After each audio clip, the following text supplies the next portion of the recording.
begin with breaking news out of Malaysia. A partnership that emerged to rid Malaysia of corruption and economic stagnation has collapsed.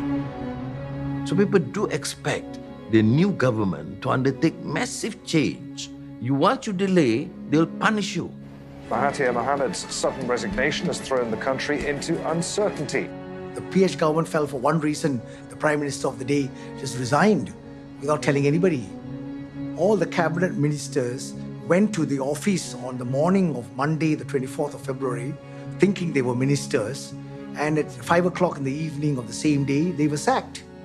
Anwar was putting a lot of pressure on Mahathir to fulfill his promise to hand over power, right, which Mahathir refused. They came together to remove Najib. That they did. But then coming together to work as a government, that's a different story. I've seen it in other countries around the world. The opposition, once they come into government, seems unable to govern. They can't get their act together. And the next thing you know, they vote the crooks back in power again.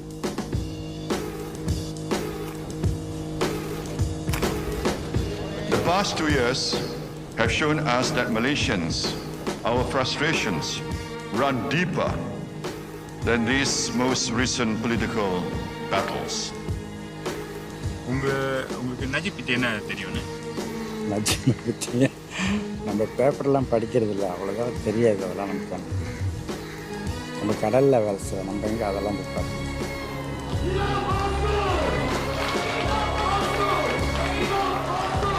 பெரிய ப்ராப்ளம்னா tsunami தான். பாதி போட்டு அங்கே போய் ஏறிடுச்சு. அவ்வளோதான் நமக்கு தெரியும்.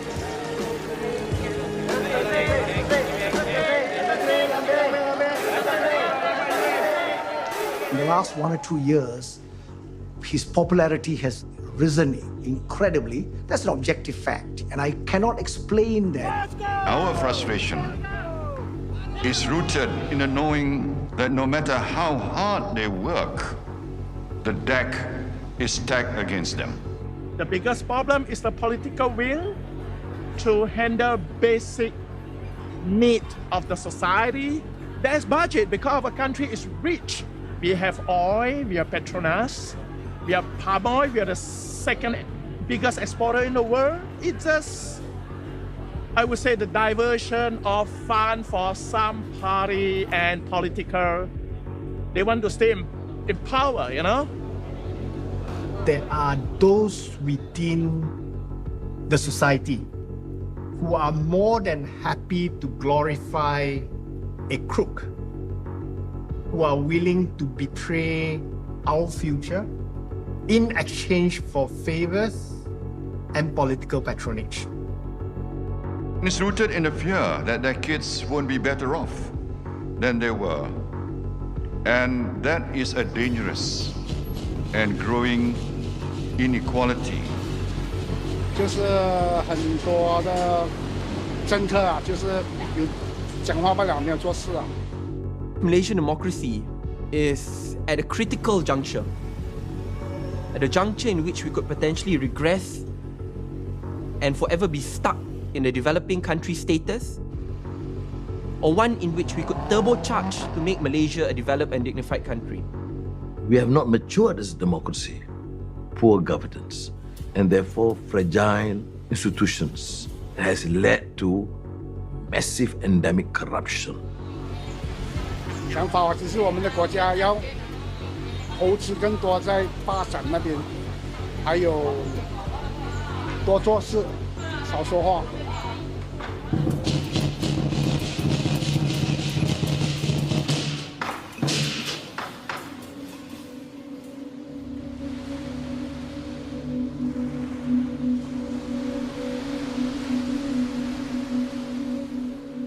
Do you hope to be Prime Minister again?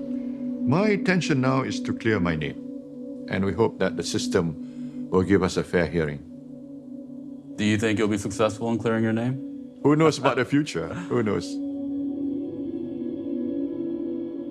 It's just not Najib. It's systemic. Najib is, of course, the icon of that corrupt establishment. But the system has been totally compromised We are not fighting against one man. We are actually challenging an entrenched, corrupt system. I don't have a choice. In years that I still have, I will continue to endeavor for change and reform. And I think this country and Malaysians deserve something better.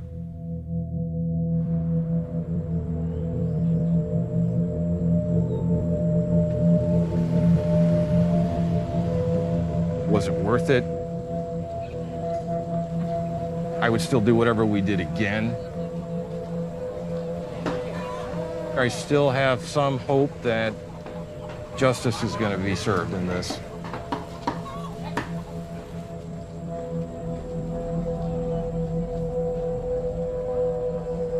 We see these apartment buildings go up and wonder who's actually going to afford to live in those luxury apartments everywhere. And then you come down here, this is the real Malaysia. Are these people's lives better today? Are they making a better life for themselves and their children?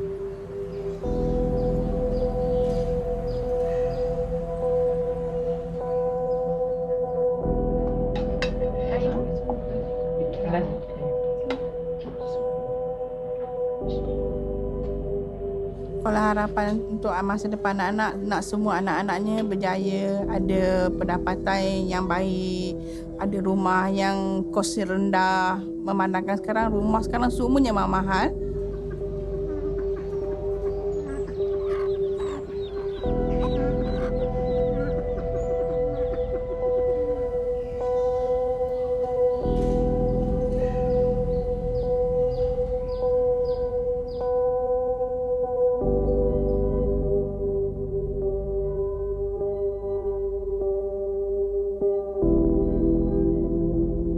Where do you think Jolo is? I have no idea. In fact, the police should be able to answer that question. Why have the Malaysian police been unable to locate Jolo? You would ask them. Okay. Right.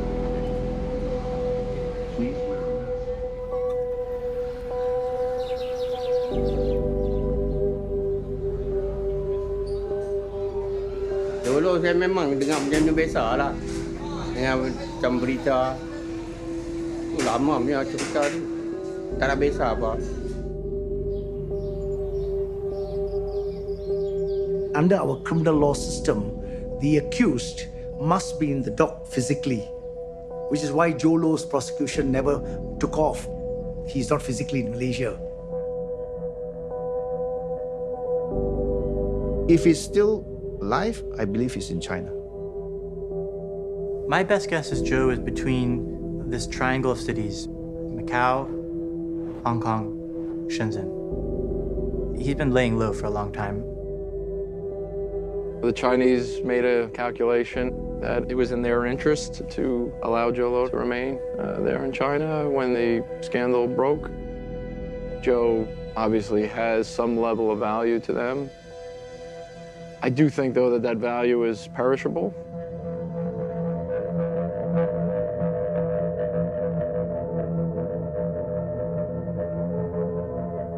He is responsible for killing Malaysian democracy and hurting the lives of millions of Malaysians.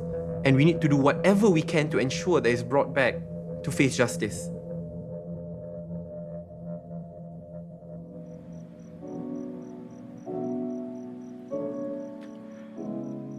There is times in your life that you have choices to make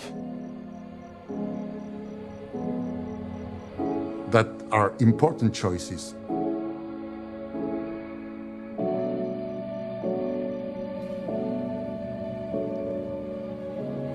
If you love your country, you have to act.